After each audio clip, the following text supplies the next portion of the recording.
मित्रांनो नमस्कार. सर्वप्रथम आपल्या YouTube चॅनलमध्ये सगळ्यांचं स्वागत.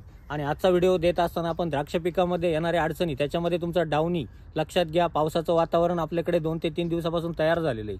आता पावसामध्ये आपण कशा पद्धतीने काळजी घेऊ शकतो. रात्रीचा पाऊस होतोय, दमट वातावरण आपल्याकडे तयार झालेलं आहे आणि हा भाग बदलत पाऊस आपल्याकडे 2 ते 3 दिवस अजून अशा पद्धतीने होणार आहे. तुमचा नाशिक जिल्हा असेल, जालना जिल्हा असेल, बऱ्याच विभागामध्ये अशा पद्धतीचा पाऊस झालेला आहे. रात्री कालच्या रात्रीचा विषय पण तोच आहे की रात्री साधारणतः 2 ते 3 नंतर बऱ्याच ठिकाणी पाऊस झालेला आहे. रात्री काही ठिकाणी 9-10च्या दरम्यान पण पाऊस झालेला आहे. पण बऱ्याच वेळेस शेतकऱ्यांच्या संभ्रमात असतात की फवारणी करत असताना आपण डाउनीसाठी कशा पद्धतीने नियोजन केलं पाहिजे, रात्रीच्या वेळेस पाऊस होतोय कोणत्या स्टेजला आपण कशा पद्धतीने कामकाज केलं पाहिजे, ही सर्वात महत्त्वाची गोष्ट आपण याच विषयीची आज या ठिकाणी चर्चा करणार आहोत. त्यानंतर साधारणतः 20 ते 25 दिवसाच्या नंतर काय कामकाज केलं पाहिजे लक्षात घ्या. आणि सुरुवातीचं तुमचं पोंगा स्टेज असेल अशा वेळेस आपण कशा पद्धतीने डाउनीचं नियोजन केलं पाहिजे ही गोष्ट सुद्धा आपल्यासाठी फार महत्त्वाची या ठिकाणी आहे. तत्पूर्वी दादा तुमचं नाव, गाव आणि मोबाईल नंबर सांगायचं. Kishor Ketu Chaudhari, mobile number 9579157014. बरं, आपलं किती दिवसापासून नियोजन करतो आपण, किती वर्षापासून आपण द्राक्षामध्ये नियोजन करतो? 10-1 वर्षापासून. आमचं येणं जाणं किंवा तुमच्याकडे प्लॉटांचं मार्गदर्शन कधीपासून? 2 वर्षापासून. 2 वर्षापासून. काय वाटलं तुम्हाला? नाही, रिझल्ट चांगली वाटली बस. बरं, माल पण चांगला निघतोय. हो, माल आपण बी चांगला. बऱ्याच जुने प्लॉट होते त्याच्यावर ती आपण नियोजन करत होतो. हो. त्याचं तेव्हा मार्गदर्शन होतं. बरोबर. शेतकरी मित्रांनो लक्षात घ्या, सांगण्याचा उद्देश एवढाच आहे, प्रत्येक शेतकऱ्यांनी दिलेलं कामकाज जर टायमिंग केलं, लक्षात घ्या, तुम्हाला शेड्यूल येतंय, प्रत्येक शेड्यूलचं फॉलोअप तुम्हाला त्या ठिकाणी घ्यायचं आहे. त्यानंतर वातावरण खराब होतंय ऑफिसवरून, तुम्हाला त्याच्यामध्ये आपण वातावरणानुसार तुम्हाला नियोजन दिलेलं असतं की त्याच्यामध्ये आपण कोणत्या फवारण्या ऍड करायच्या आहे.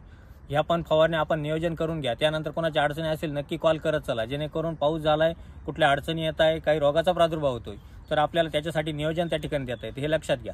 आता मेन मुद्द्याकडे वळूया, जेणेकरून आपण पोंगा स्टेजमध्ये डाउनीचा प्रादुर्भाव होऊ नये म्हणून आपण कशा पद्धतीने कामकाज केलं पाहिजे. आता लक्षात घ्या, सुरुवातीपासून कामकाज करत असताना तुम्हाला डाउनीचा प्रादुर्भाव होऊ नये म्हणून तुम्हाला मी याच्यापूर्वी व्हिडिओ दिलेले होते, पण परत एकदा व्हिडिओ देतोय की जर अशा स्टेजला, आता या स्टेजला किंवा या पावसामध्ये आपण कशा पद्धतीने डाउनीचं वाचवायचं आहे, त्याच्यामध्ये फवारणी करत असताना तुमचं पावसाचं नियोजन बघून, जर तुमच्याकडे दिवस असता किंवा पानामध्ये जेव्हा टेम्परेचर तयार असतं अशा वेळेस जर तुमच्याकडे पाऊस झाला तर आपल्याला साधारणतः पाऊस उघडल्यानंतर 4 ते 5 तासाच्या आत आपल्याला फवारणी करणं गरजेची राहील.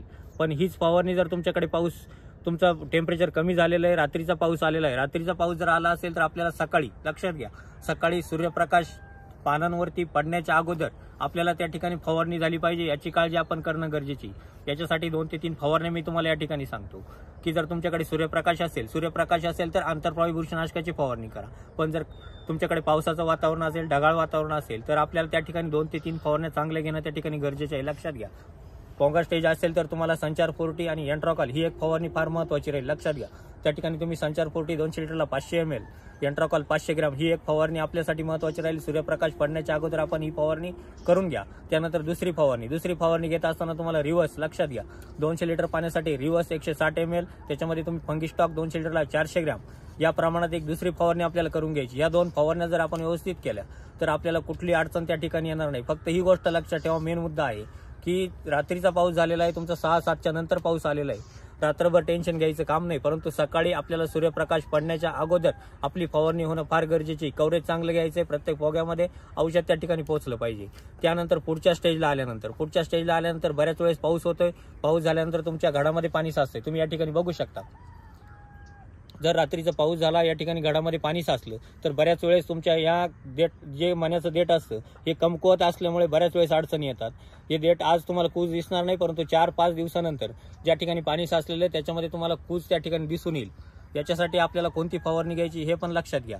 आता याची फवारणी करत असताना जर तुमच्याकडे या स्टेजला प्लॉट असतील किंवा फ्लॉवरिंग मधले प्लॉट असतील तर आपल्याला रात्रीचा पाऊस आला असेल तर रात्रीच्या वेळेस फवारणी करणं गरजेची राहील, जेणेकरून फवारणीच्या माध्यमातून घडामधील पाणी त्या ठिकाणी निघून जाईल. लक्षात घ्या, फवारणी का गरजेची हा सर्वात महत्त्वाचा मुद्दा आहे की आपण डाउनीचा प्रादुर्भाव होत असताना किंवा पाऊस आल्यानंतर आपल्याला कूज होऊ नये, कोरडी कूज होऊ नये, यानंतर आपल्याला किंवा मण्याचं देठ कुजून आपली गळ होऊ नये, याच्यासाठी आपल्याला आजच काळजी घेणं गरजेची.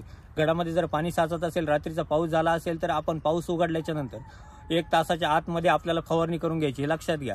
फवारणी करत असताना तुम्हाला त्याच्यामध्ये रिव्हर्स, लक्षात घ्या, रिव्हर्स 200 लिटरला 160 ml, त्याच्यामध्ये तुम्ही फंगिस्टॉक 400 ग्रॅम ही फवारणी आपण रात्रीचा वेळ असेल तर करून घ्या. ही गोष्ट महत्त्वाची लक्षात घ्या. जेणेकरून आपल्या फवारणीच्या माध्यमातून घडामधलं पाणी त्या ठिकाणी निघून जाईल आणि पाणी निघून गेलं देठाजवळ पाणी राहणार नाही, कूज त्या ठिकाणी होणार नाही. हे दोन्ही मुद्दे आपल्याला दोन्ही स्टेजला, फ्लॉवरिंग स्टेज असेल किंवा तुमची टोपनात किंवा दोडा स्टेज असेल, तर या स्टेजला फार महत्त्वाचे आहे. तुमची थोडे बहुत प्रमाणात गळ होऊ शकते, फवारणीमुळे तुमची गळ होईल, परंतु लक्षात घ्या आजच्या गळीपेक्षा पुढचं नुकसान कमी होईल.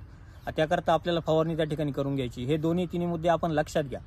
आणि राहिला विषय की याच्यासाठी आता अजून तुम्हाला डावणीसाठी सूर्यप्रकाश पडल्याच्या नंतर आंतरप्रवाही बुरशीनाशक आपण कोणते घेऊ शकतो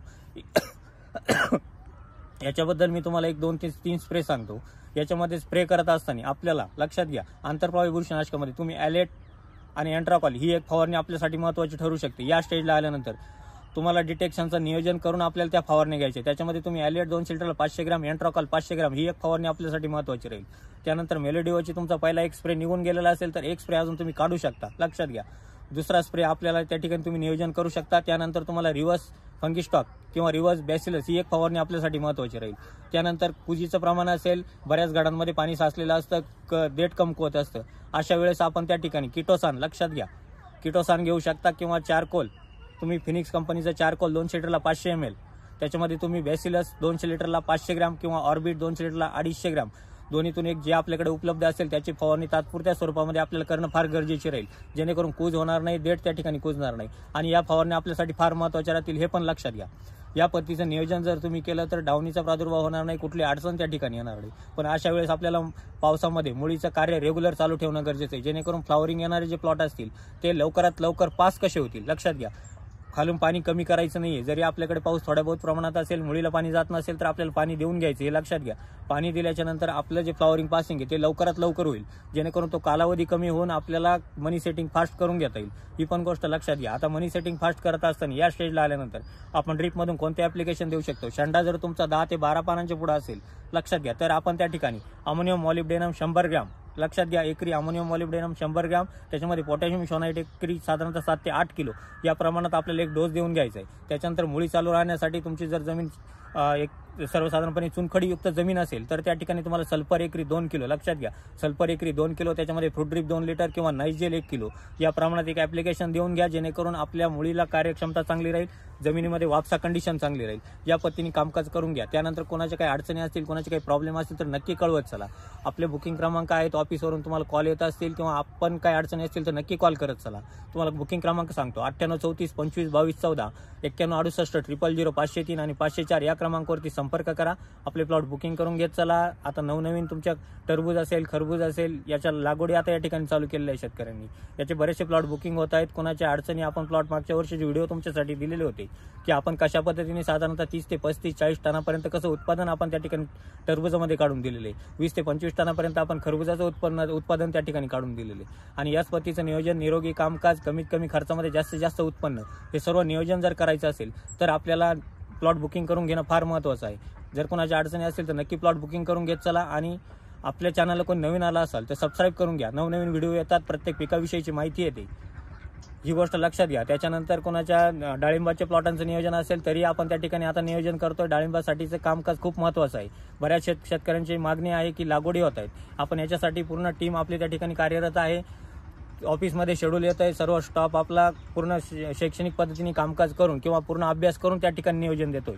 तर लक्षात घ्या शेतकरी मित्रांनो, काय करायचं आहे, याच पद्धतीचे नवनवीन व्हिडिओ पाहण्यासाठी नक्की चॅनलला सबस्क्राईब करा, जास्तीत जास्त व्हिडिओ शेअर करा, जेणेकरून प्रत्येक शेतकऱ्याला याची माहिती मिळायला मदत होईल आणि चांगला फायदा त्या ठिकाणी मिळवता येईल. धन्यवाद.